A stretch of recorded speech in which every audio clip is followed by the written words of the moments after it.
আজ আমি তোমাদের সাথে শেয়ার করব ডিম কষার রেসিপি। ডিম কষা বানানোর জন্য প্রথমে আমি আলু আর ডিমটাকে লবণ দিয়ে সিদ্ধ করতে দিচ্ছি। অন্যদিকে আমি মশলা করে নেব। মশলার মধ্যে নিয়েছি পেঁয়াজ, টমেটো, কাঁচা লঙ্কা, রসুন, আদা এবং জিরে।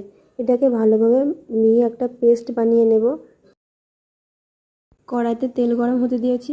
তেল গরম হয়ে গেলে আমি দিয়ে দেবো ডিমগুলো। ডিমের মধ্যে দিয়েছি লবণ এবং হলুদ। এটাকে ভালোভাবে ভেজে নিয়ে আমি তুলে নেব।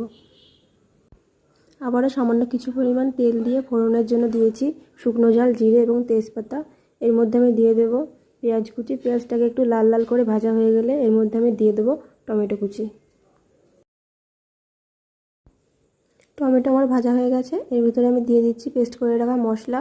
মশলার ভিতরে সামান্য পরিমাণ লবণ এবং হলুদ দিয়ে ভালোভাবে মশলাটাকে আমি কষিয়ে দেবো।